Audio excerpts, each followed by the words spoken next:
मैं अपना सारा एनर्जी, सारी की सारी प्लानिंग सिर्फ इस शरीर के लिए लगा रहा हूं जो कि कुछ समय के लिए मुझे मिला है। क्या मैंने कोई ऐसी तैयारी करी है जो आगे मेरे काम आए?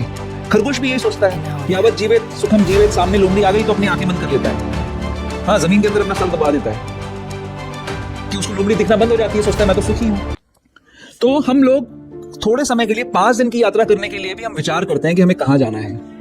तो जब आपको यह पता लगेगा कि ये शरीर छोड़ना पड़ेगा और उसके बाद ये आत्मा रहने वाली है, तो इसका मतलब हमें कहीं जाना पड़ेगा उसके बाद। तो वो डेस्टिनेशंस क्या क्या हो सकते हैं? कौन कौन मेरे साथ जाएगा? क्या मेरी पत्नी मेरे साथ जाएगी उस जगह पे? क्या मेरे बच्चे जाएंगे? क्या मेरे माता पिता वहां जाएंगे? क्या मैं बिल्कुल अकेला हो जाऊंगा वहां पे? क्या ये प्रश्न इनवैलिड है?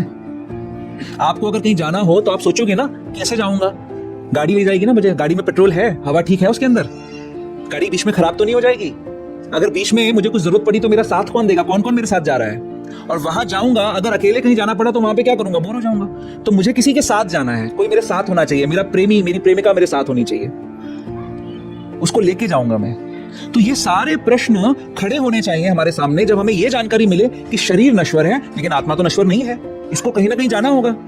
तो कहां, वहां पे कौन कौन हमारे साथ जाएगा? क्या मैं बिल्कुल अकेला हो जाऊंगा? ये सारे के सारे प्रश्न उठ जाएंगे जब ये जानकारी मिलेगी। तो फिर पहले जो प्लानिंग करने वाला जीव है, देखिए 90% लोग प्लानिंग करते हैं, जो दुनिया में 100 में से 10% ही ऐसे होते हैं जो नालायक होते हैं, कुछ नहीं करते हैं। बाकी 90% लोग तो अपने अपने हिसाब से, अपनी शक्ति के हिसाब से हर चीज को प्लान करते हैं, अपने लाइफ को बेटर बनाने की कोशिश करते हैं। तो ये जो बुद्धिमान लोग हैं 90%, क्या ये नहीं सोचेंगे कि आगे क्या? मैं अपना सारा एनर्जी, सारी की सारी प्लानिंग सिर्फ इस शरीर के लिए लगा रहा हूं जो कि कुछ समय के लिए मुझे मिला है। क्या मैंने कोई ऐसी तैयारी करी है जो आगे मेरे काम आए? क्या मैंने कोई सेविंग्स करके रखी है? अगर आपको यहाँ पे जाना है, कश्मीर भी जाना है, तो आप सोचोगे कि भैया 2 लाख रुपए जेब में होने चाहिए मेरे, होटल का किराया होएगा 10,000 रुपए का रोज के हिसाब से, खाना पीना खर्चा करना पड़ेगा, जाने आने का खर्चा करना पड़ेगा, तो 2 लाख रुपए चाहिए चलो कम से कम। तो बाहर जाऊंगा, जब शरीर से बाहर जाऊंगा तो कितने लाख चाहिए होंगे वहां पे जाने के लिए? कौन सा होटल मिलेगा? चॉइस का मिलेगा कि नहीं मिलेगा?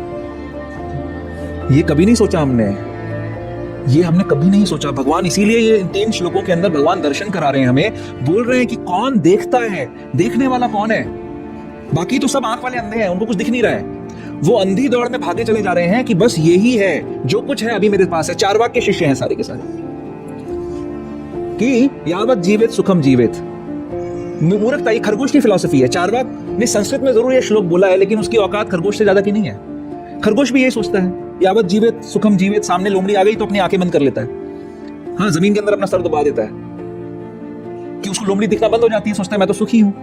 लेकिन अगले क्षण क्या होगा? वो लोमड़ी उसको खा जाएगी। इसी प्रकार मृत्यु रूपी लोमड़ी हम सभी जीवों को, भले वो एक दिन का बच्चा क्यों ना हो और भले वो 100 वर्ष का कोई वृद्ध क्यों ना हो, हम सबके लिए सेम मृत्यु रूपी लोमड़ी एक एक करके कदम आगे बढ़ा रही है। लेकिन अच्छी खबर यह है इसमें कि हम शरीर नहीं है, हम ये शरीर नहीं है। बुरी खबर यह है कि हम शरीर से आसक्त हैं, हम ये सोच रहे हैं कि हम ही ये शरीर हैं, ये शरीर ही मैं हूं। ये बुरी खबर है। बट अच्छी खबर यह है कि हम ना तो शरीर हैं, और इसलिए हम शरीर नहीं हैं तो हम कभी मरेंगे नहीं, हम कभी खत्म नहीं होंगे। बुरी खबर यह है कि हम आगे क्या होने वाला है, हम कहां जाएंगे, उसकी हम कोई तैयारी नहीं कर रहे हैं। अच्छी खबर यह है कि बहुत आसान है उसकी तैयारी करना, बहुत आसान तैयारी से हम उसको अचीव कर सकते हैं। भगवान सच्चिदानंद स्वरूप है, हम जो है हम भी सच्चिदानंद ही हैं। तो दुखी होने की बात नहीं है इसमें, हम आनंदमय हैं, आनंद के बने हुए हैं, बनाया ही गया है आनंद के लिए। तो बहुत सरलता से हमें वो आनंद प्राप्त हो सकता है अगर हम ठीक प्रकार से समझें चीजों को। तो